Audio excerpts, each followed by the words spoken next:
इल्ला वला ज़िम्मा व उलाइका हुमुल मुअतदून। ये मोमिन ये काफिर जो हैं ये तुम्हारे साथ किसी भी मोमिन के साथ ना किसी रिश्तेदारी का लिहाज करेंगे और ना ही किसी मुआहिदा का लिहाज करेंगे। ये लोग ही हदें तोड़ने वाले हैं। हालांकि आप सल्लल्लाहु अलैहि वसल्लम के अगर उसवा हसना में हम देखें तो आपने जब मक्का फतह किया तो आपने रिश्तेदारी का भी लिहाज किया और बहुत सारी चीजों का लिहाज करके काफिरों को किसी किस्म की सजा नहीं दी। अबू सुफियान जो थे वो आपके सबसे बड़े दुश्मन थे, उनकी बीवी आपकी सबसे बड़ी दुश्मन थी, लेकिन मक्का फतह होने के बाद आप सल्लल्लाहु अलैहि वसल्लम ने इतना अच्छा उनके साथ सलूक किया कि उनको इज्जत दी। फरमाया कि जो अबू सुफियान के घर में पनाह ले लेगा वो भी महफूज है। इस बात का क्या मकसद था? ये एक इज्जत देना मकसद था। वो एक सरदार था, वो चाहता था कि मुझे कोई नुमाया जो है हैसियत मिले। तो आप सल्लल्लाहु अलैहि वसल्लम ने ये ऐलान फरमाकर उसको ये नुमाया हैसियत दी और इस तरह आपके हुस्न सलूक की वजह से वो मुसलमान हो गए बाद में और उनकी जोजा भी मुसलमान हो गई। लेकिन वो पहले आप सल्लल्लाहु अलैहि वसल्लम के सबसे बड़े दुश्मन थे। तो इसी तरह आपने रिश्तेदारी का भी लिहाज किया और बहुत सारी चीजों का ये मोमिन ही होता है, ईमान ही होता है जो लिहाज करने पे आमादा करता है। वरना काफिर तो आप देख रहे हैं आज, ना किसी बच्चे का लिहाज है, ना किसी खातून का लिहाज है, ना ही किसी चीज का लिहाज नहीं। काफिर तो जब जबर पे आ जाता है वो फिर कुछ नहीं देखता, अंधा हो जाता है बिल्कुल ही। तो मोमिन जो है, इस्लाम जो है, वही एक वाहिद मजहब है जो इन चीजों से बचने की तलकीन करता है ईमान वाले को। फ़इन्नकसू जी, इसके बाद फिर अल्लाह ताला फरमाते हैं फ़इन ताबू व अक़ामुस्सलाता व आतवुज़ ज़काता फ़इख़वानुकुम फ़िद्दीन। लेकिन अगर ये सारे मुशरिक जो हैं जिनकी बात हो रही है, ये अगर तौबा कर लें कुफ्र और शिर्क से और मुसलमान हो जाएं अंदर से भी और बाहर से मुसलमान इस तरह हो जाएं कि अक़ामुस्सलाता व आतवुज़ ज़का, नमाज भी पढ़ने लगे, ज़कात अदा करने लगे, फ़इख़वानुकुम फ़िद्दीन, तो इनके पिछले सब गुनाह माफ हैं, अब ये तुम्हारे भाई हैं दीन में। वनुफ़स्सिलुल आयाति लिक़ौमिन यअलमून, और हम आयात को तफसील से बयान फरमाते हैं इल्म वाले लोगों के लिए। व इन नकसू ईमानहुम मिन बादि अहदिहिम व ताअनु फ़ी दीनिकुम फ़क़ातिलू अइम्मतल कुफ्र। लेकिन अगर ये अपना मुआहिदा तोड़ दें, आप ये याद रखिए कि ये सुलह हुदैबिया के बाद ये रुकू नाजिल हुआ था, उस वक्त तक कभी इन्होंने मुआहिदा तोड़ा हुआ नहीं था। तो अल्लाह ताला फरमा रहे हैं कि अगर ये अपने मुआहिदे से फिर जाए, तोड़ दे इसको और तुम्हारे दीन में नक्स निकालें, तो फिर कुफर के इन इमामों के साथ लड़ो। फिर तुम्हारा फर्ज बनता है कि इनकी अहद शिकनी के बाद तुम इन पे हमला कर दो, तुम इनके साथ लड़ाई करो। इन्नहुम ला ईमान लहुम लअल्लहुम यंतहून, लअल्लहुम यंतहून इसके साथ आता है ताकि लड़ना इसलिए है ताकि ये फसाद करने से बाज आ जाए। और इन्नहुम ला ईमान लहुम, ये ऐसे लोग हैं कि इनका कोई मुआहिदा नहीं, इनके अहद का कोई एतबार नहीं है। अला तुकातिलून कौमन नकसू ईमानहुम व हम्मू बिइखराजिर रसूल।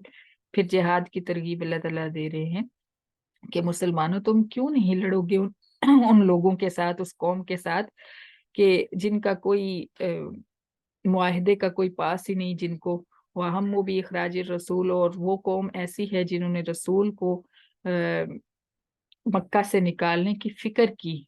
हम का मतलब होता है गम, गम लग जाना किसी चीज का, किसी चीज की इतनी फिक्र करना कि वो गम में मुब्तला कर दे। तो इनको इतना गम लग गया था आप सल्लल्लाहु अलैहि वसल्लम को मक्का से निकालने का, तो अल्लाह ताला ने ये लफ्ज यहाँ पे इस्तेमाल किया कि इन्होंने रसूल को मक्का से निकालने का इरादा किया, फिक्र की।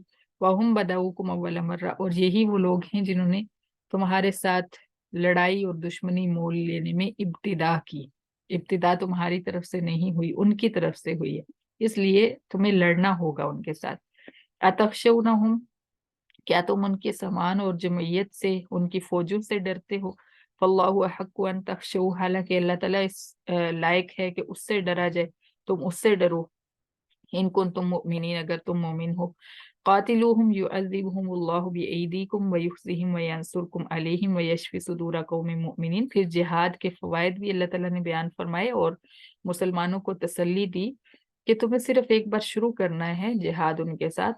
जब तुम उनके साथ जिहाद शुरू कर दोगे तो अल्लाह ताला तुम्हारे हाथों के जरिए उनको अजाब देगा, اور وَيُخْزِهِمْ، اور ان کو دنیا بھر میں رسوا کر دے گا، وَيَنْصُرْكُمْ عَلَيْهِمْ، اور اللہ تعالیٰ تمہاری مدد کرے گا ان کے مقابلے میں۔ ان کے پاس چاہے جتنا بھی سامان ہو، جتنی بھی فوجیں ہوں، اس کی پرواہ نہ کرو، کیونکہ اللہ تعالیٰ سے بڑی طاقت تو کسی کی بھی نہیں، اور تم مسلمانوں کے ساتھ اللہ کی طاقت ہے، تو اللہ تمہاری مدد کرے گا۔ وَيَشْفِ صُدُورَ قَوْمٍ مُؤْمِنِينَ، اور ایمان والوں کے دلوں کو ٹھنڈا کرے گا، یعنی ان کو جب تباہ و برباد ہوتا دیکھیں گے مومن، تو پھر ان کے دلوں میں بھی ٹھنڈ پڑ جائے گی کہ ہمارے جو مقتولین ہیں، جو انہوں نے ہمارے شہید کیے ہیں لوگ، ہم نے ان کا بدلہ لے لیا ہے۔ وَيُذْهِبُ غَيْظَ قُلُوبِهِمْ، اور تم مسلمانوں کے دلوں کی جو جلن ہے وہ اللہ تعالیٰ ختم فرما دیں گے۔ ظاہر ہے کہ اگر کسی کا ایک بچہ بھی فوت ہو جائے، کسی کے ہاتھوں مارا جائے، تو اس کے دل کی جلن نہیں جاتی، طبی موت سے بھی نہیں جاتی۔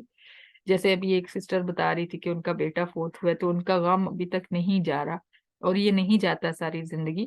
تو اسی طرح اگر کوئی غیر طبی موت ہو، اگر کوئی دوسرا مار دے، تو پھر تو یہ دل کی جلن بالکل بھی نہیں نہ جاتی۔ تو اللہ تعالیٰ فرما رہے ہیں کہ تم جب جہاد کرو گے اور جہاد کے ذریعے کافروں کو نقصان پہنچاؤ گے، تو پھر تمہارے دل کے اندر سے یہ جلن جو ہے، یہ تکلیف جو ہے، یہ ختم ہو جائے گی، اور اللہ تعالیٰ تمہیں راحت عطا فرمائیں گے۔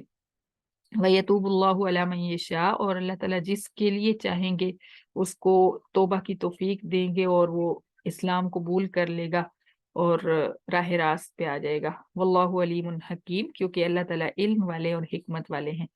ام حسبتم ان تترکوا ولما یعلم اللہ الذین جاہدوا منکم ولم یتخذوا من دون اللہ ولا رسولہ ولا المؤمنین ولیجہ۔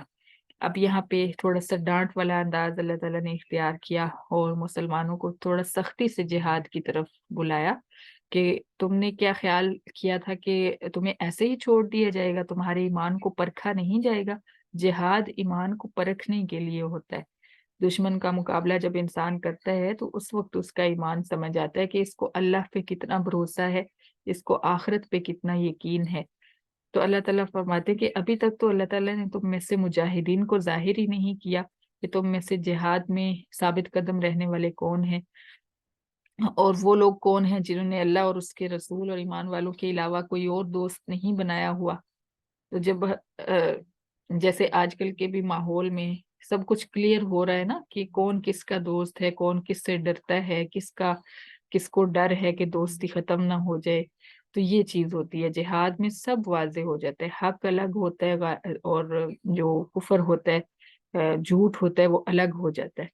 تو اللہ تعالیٰ فرماتے ہیں کہ جہاد کے ذریعے ہم یہ چیز ظاہر کریں گے کہ تم میں سے وہ لوگ کون سے ہیں جنہوں نے اللہ اور اس کے رسول اور ایمان والوں کے علاوہ کسی سے دوستی نہیں رکھی۔ واللہ خبیر بما تعملون، اور اللہ تعالیٰ خبردار ہے ان اعمال سے جو تم کرتے ہو۔ صدق اللہ العظیم، صدق اللہ